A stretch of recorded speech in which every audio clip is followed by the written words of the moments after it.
The great tax debate ended in a temporary truce last year, an extension of all the tax cuts, the so-called Bush tax cuts, for another 2 years, basically preserving the status quo. Progressives, many of them, claim they lost the debate since millionaires and billionaires kept their tax cuts. Actually, you shouldn't even call them tax cuts. It's money we borrowed from China to fund our government and didn't take in taxes. Anyhow, and conservatives claim they lost the debate since these tax cuts weren't extended permanently.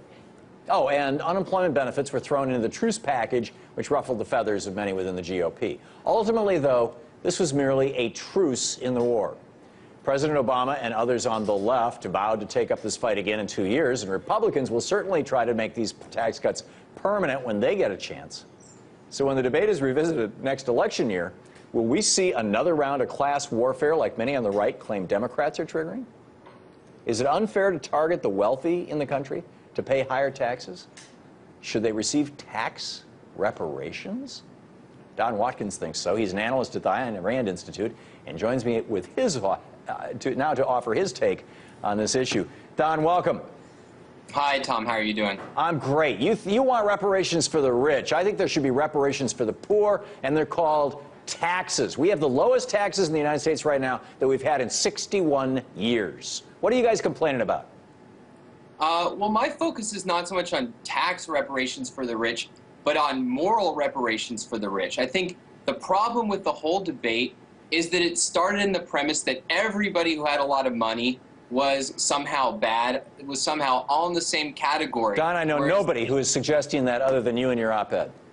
Can you please name somebody? Bernie Sanders, who you just spoke about. Bernie has never said that. Tom, you in your book said that every CEO is a sociopath. I never said that in my book either. Fred Smith. What's that? I did not say that in my book. What I said is that one possible explanation for why it is that CEOs are making thousands of times, in some cases tens of thousands of times, what their average workers are making. When you think in a supply-demand world, you know, there's a large supply of people who could be CEOs, who have the education, the connections, went to business school, and yet there's this very high pay. There should be much lower pay if there's such a large supply. That maybe it's because, particularly in the industries where people's lives are being destroyed, there's a small supply of people who can sleep at night, destroying people's lives by sending jobs over to China. That's what I said in my book. Well, I'm not saying all CEOs. I'm saying some. I'm talking about people like the guy who was the head of Sunbeam. I'm forgetting his name now, but he was called Chainsaw Al Dunlap. He was so proud of the fact that he'd laid off 20,000 people. That's who I'm talking about. Well, if you look at, I think that's a really good example of what I'm talking about.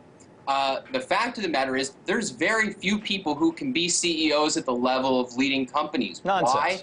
Because what they contribute are new ideas. And if you think about, as I spoke in the Forbes piece you talked about, if you think about how much more productive and how much higher our standard of living is because of people like Bill Gates, the money he makes is a small percentage of the vast wealth he creates. He has not taken anything from society, and none of these people have taken. Don, if that is true, then why is it that CEOs from the 1940s until the 1980s were making 30 times what their janitors were making, and after the Reagan tax cuts and after all this massive deregulation, they started making hundreds of thousands? There was no shortage of CEOs. In fact, the decade of the 60s had over 3.1% GDP growth. The decade of the 70s had 3.3% GDP growth. The decade of the 50s had over 3% GDP growth. It actually started to drop after Reagan's tax cuts came along because the CEOs are siphoning all the money off.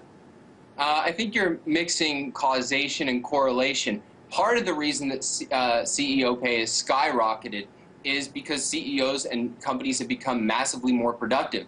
No, it's because they can take the money out, Don. They were productive in the 50s, 60s, 70s, and the early 80s. Are you trying to tell me GM was never productive? Well, no, I would say now they're not productive. They're laying off our workers. Until it was undercut by the union legislation, pro-union legislation that I would assume you approve of. Okay, so you're telling me that in the 40s, 50s, 60s, and 70s, when we had 35% of the workforce unionized, and we had the highest per decade rate of GDP growth in the history of the United States, and we had top tax rates on the rich of 91 to 74%, that somehow, well, I don't get it. How is that not productive? How is that a terrible time? Well, I'm not. It was only terrible for CEOs who couldn't make more than 30 times what their employees made. Look, I'm not raving about the state of the economy today. I definitely think that one of the reasons that many CEOs are getting high pay is precisely because there's been so much inflation, which raises asset levels and raises stock prices at a faster level than other prices in the economy. Okay, if you took the average hourly wage in 1972 and adjusted it for inflation, it would be $20.06. Right now, the average hourly wage in the United States is $18.52. Workers' wages have actually gone down. CEO wages have gone up. How does that have anything to do with inflation? Inflation hits everybody the same. This is not inflation, Don. Inflation. This is inflation insanity. Enters the,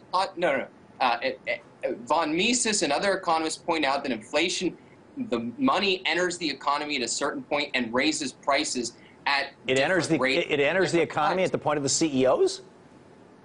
Yes, because it inflates asset prices, which means it inflates capital. Those CEOs are making their money. Where would Henry Ford be if he didn't have people who work in his factory? It's when they started getting paid primarily in stock options. But look, my point is not that the particular amount of pay they get today is fine. It's that if you are productive and that you earn your money in a free market, then the more the better, because it's not taken away from people. It's a mark of how much value. Don, I'm not saying that anybody who earns an income should not get it. On the other hand, I'm just, the hourly pay of the CEO of Chesapeake Energy, Aubrey McClendon, $27,000 an hour. I don't get how. And this isn't a guy who invented something like Bill Gates. This is just your average run-of-the-mill CEO. I can't come up with any justification for that. But Don, we're out of time. Thanks so much for being with us tonight.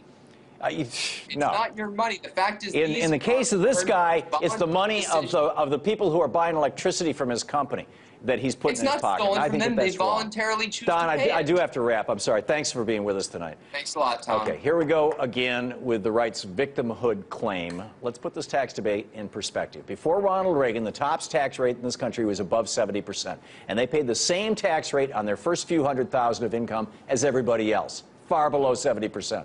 However, all President Obama and the Democrats want to do is return the top tax rate to the Clinton levels, from 36% right now to 39%, which is where it was when Bill Clinton was president.